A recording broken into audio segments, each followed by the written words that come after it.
Hare Krishna. Today we are going to study the verse number 31 of Bhagwat Gita as it is. And today's verse is extremely important as Krishna is going to give us the ultimate solution for all kinds of problems in this material world. I request you to watch the video till the end, and this will give you all your answers. And then you can help someone else also. First, let us recite the verse number 31 of chapter number 4. Nayam lokosti ayagyasya kuto anyah kuru sattama. Nayam lokosti ayagyasya kuto anyah kuru sattama. Na, never. Ayam, this. Lokah, planet. Asti, there is. Ayagyasya, of the foolish. Kutah, where is. Anyah, the other. Kuru sattam, O best amongst the Kurus. Krishna says, O best of the Kuru dynasty. This is to Arjun. Without sacrifice, one can never live happily on this planet or in this life. What to then talk about the next? Krishna very clearly says that without sacrifice, one can never live happily in this life, and then he cannot live happily in his next life also. Now let us read Srila Prabhupada's purport to have a better understanding of this verse. Jagat Guru Srila Prabhupada ki jai, Anant Koti Vaishnavon ki jai. Srila Prabhupada says that man invariably is unaware of his true self. Our true self is this, that we are the part and parcel of Krishna. And being a part of Krishna means that we should serve Krishna by all means. A part is subordinate to the whole. Krishna is supreme, and the role of a subordinate is to serve the supreme. Like children are the part of parents, and the duty of every child is to serve the parents. And when the child doesn't serve the parents, it means that the child is not aware of his true self. In the same way, we are the eternal children of Krishna.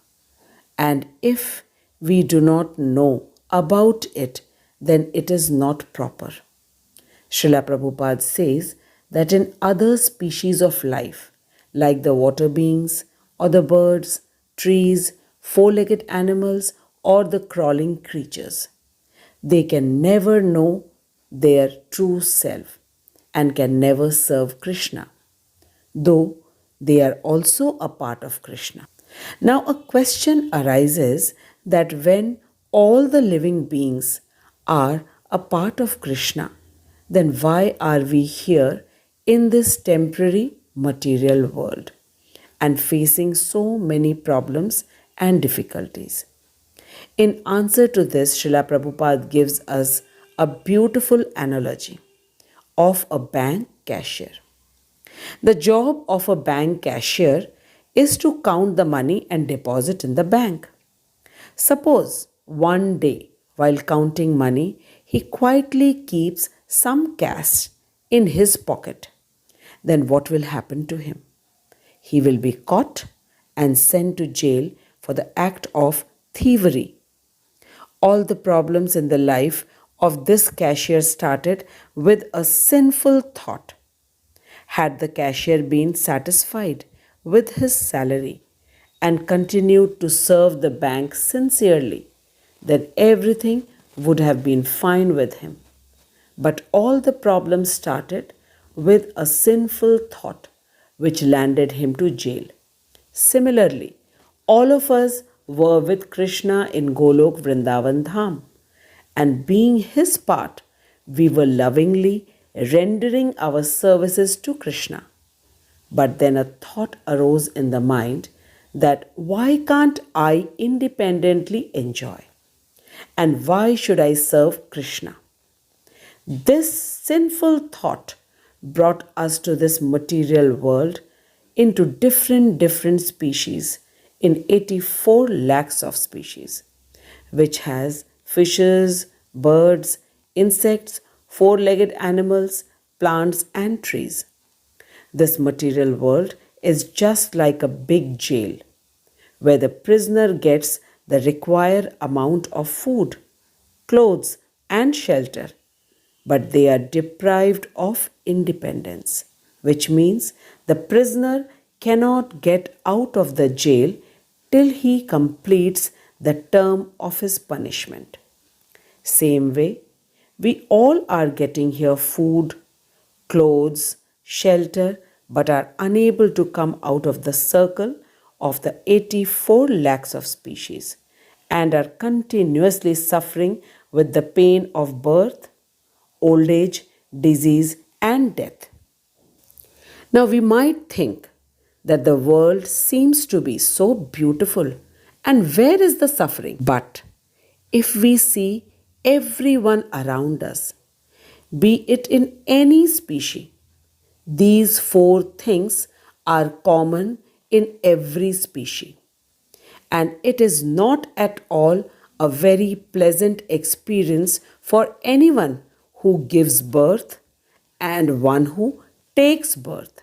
It is so painful, and inside the womb, one hangs upside down in a tightly packed chamber where there is no light, and after the birth, again the same old routine of growing up and gradually becoming old and getting some or the other disease, and finally death. Any intelligent person who knows his true self will definitely want to escape from this material world where by force one has to accept one body after the other, and would want to get back to his original self, that is, in his spiritual body in Golok Vrindavan Dham, where there is no birth and death, because the spirit soul neither takes birth nor does it die. Now let us get back to today's verse, in which Krishna is saying that if a person does not do the yajna sacrifice according to the Vedas, then he cannot live happily and comfortably in this world, and then what will happen to his next life? Have we ever thought that after all, why is Krishna saying this?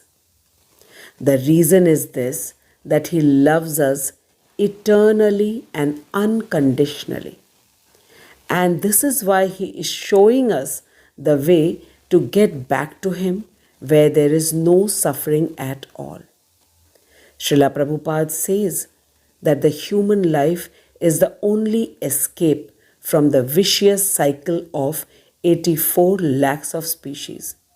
And this is the reason why Krishna has given us the way of getting liberated. And the path of liberation is by performing yajna sacrifice according to the Vedas. In Vedas, 10 types of yajna sacrifice have been prescribed, about which we have discussed in the previous few shlokas. Broadly, there are two paths to get back to Krishna. The first one is of bhakti, which is got only by the mercy of the Supreme and Guru, that is the spiritual master. And the second path is of Karma Yoga. In Karma Yoga, the topmost yajna is Brahma Yajna, in which the performer of the yajna sees the presence of Brahma in everything and everywhere. Then the next kind of yajna is done by the brahmacharis, by giving their mind to their spiritual master. And then the next yajna is the yajna which is performed by the householders, that is the grihasthas, in which the grihastha is allowed to have sense enjoyment, but in a restricted manner.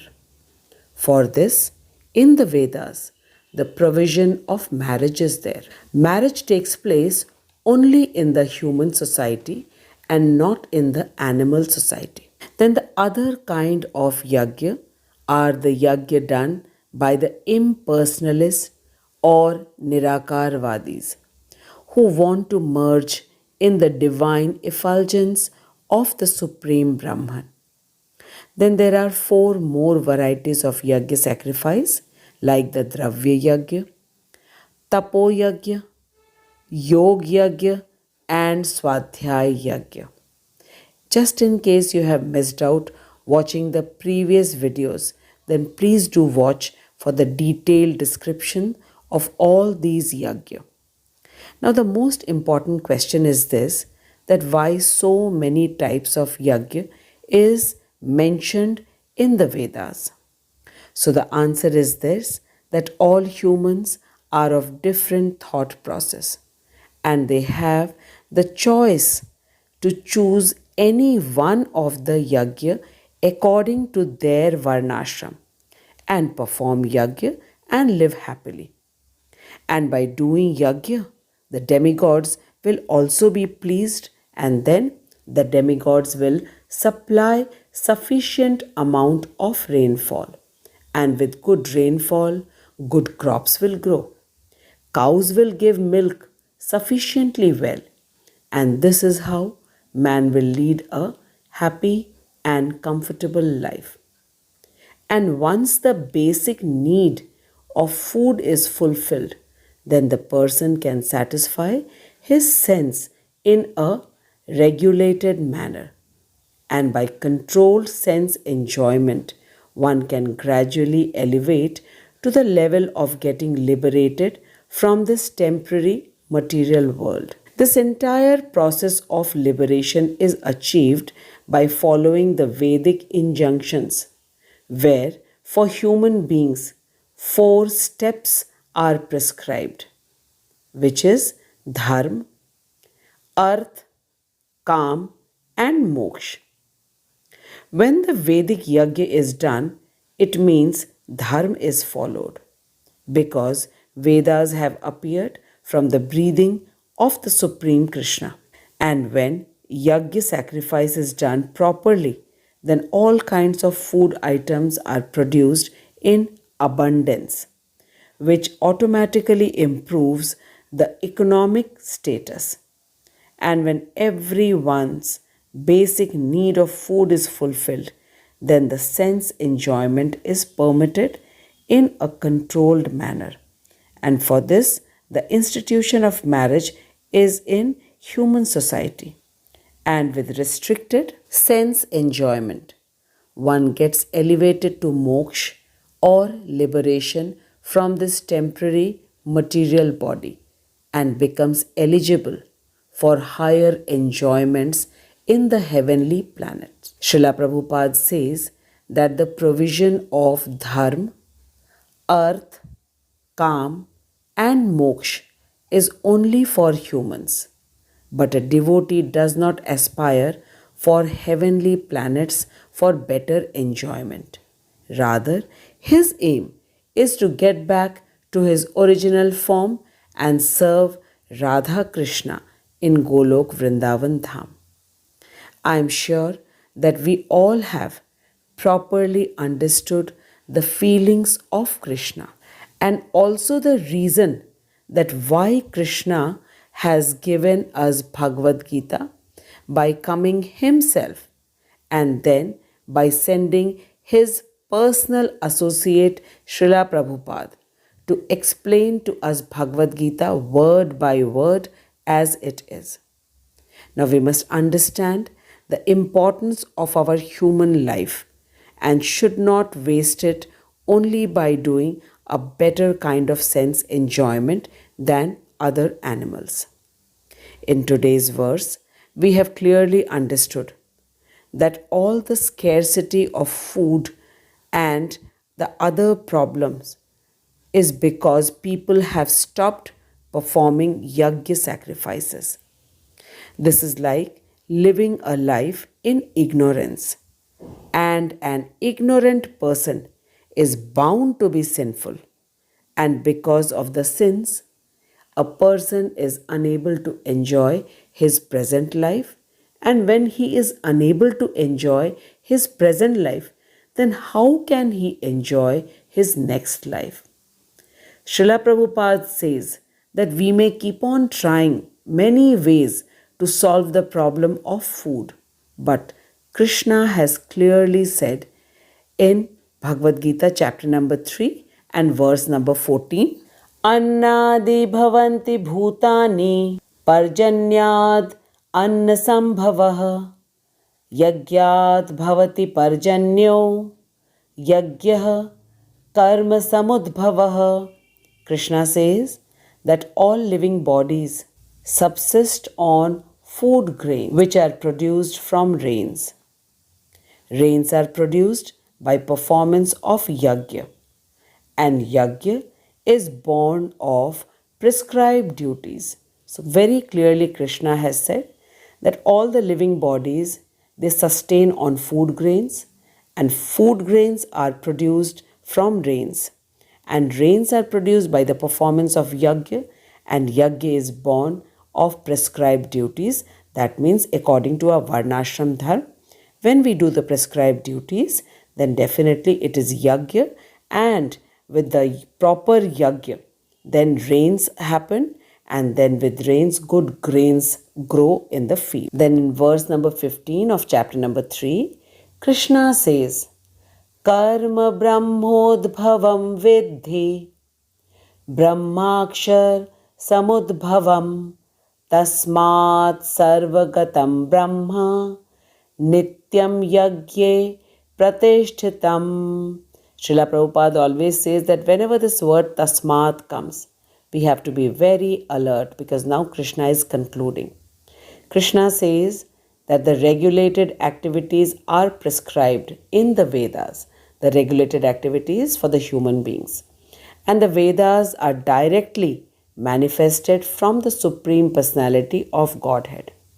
And anything which is performed without the direction of Vedas is called vikarma, or unauthorized or sinful work. Therefore, one should always take direction from the Vedas to be saved from the reaction of work. And then in the next verse, that is verse number 16, Krishna is finally saying as a very important, Evam pravartitam chakram nanuvartya ta iha yaha aghayur indriya ramo mogham partha sajivati.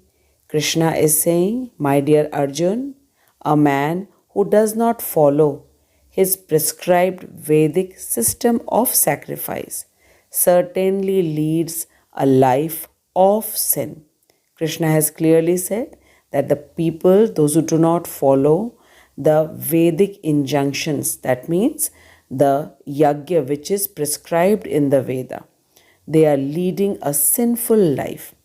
And for a person who is only interested in his sense gratification, his life is completely a waste. He lives a life which is a wasteful life for him.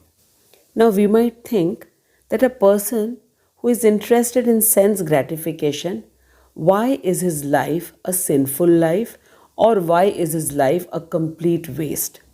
So Srila Prabhupada says that in Ishopanishad's first verse it says, Ishavasyam idam sarvam yat kincha jagatyam jagat ten tyaktena bhunjitha magridha kasyas vidham dhanam.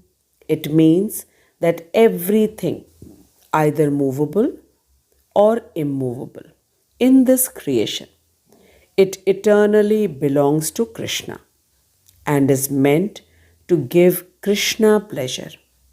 And we must be satisfied with whatever is allotted to us. And how we should be satisfied is taught to us in the form of various yajna in the Vedas. Srila Prabhupada says that sense enjoyment is not denied, but it has to be regulated according to the Vedas. And then only one can make a good and comfortable life in the present time and pave his way for a happy and prosperous next life. Now we have to be really dumb and unintelligent to not to understand and believe the words of Krishna. And if we are fortunate and intelligent, then surely we will listen to Krishna and do as directed in the Vedas and live peacefully in the present life and have a good life in future as well. Srila Prabhupada says that the best solution for all the human beings is to become Krishna conscious and do Harinam Sankirtan Yajna because this is the only prescribed yajna for Kali Yuga. Hariranam, Hariranam, Hariranam eva kevalam. Kalau nastiv, nastiv, nastiv, gatir anyatha. There is no other way, no other way, no other way than the Harinam Sankirtan Yajna in Kali Yuga. And it is so simple to do the Harinam. We just need to loudly say Hare Krishna, Hare Krishna, Krishna Krishna, Hare Hare, Hare Rama, Hare Rama, Rama Rama, Hare Hare. Now I am sure that each one of us have clearly understood the main reason of all the sufferings and sorrow that we know which is faced by the entire human society. And now we know the way how to come out of it. And I really bow down to Srila Prabhupada and His Grace Harimohan Das Prabhuji, my Shiksha Guru, for explaining to us the most secretive knowledge of Bhagwat Gita. I thank each one of you for patiently and attentively listening to the shlokas of Bhagwat Gita. Now we shall meet the next week with a new shlok. Till then, keep chanting the Hare Krishna Mahamantra and be happy. Hare Krishna.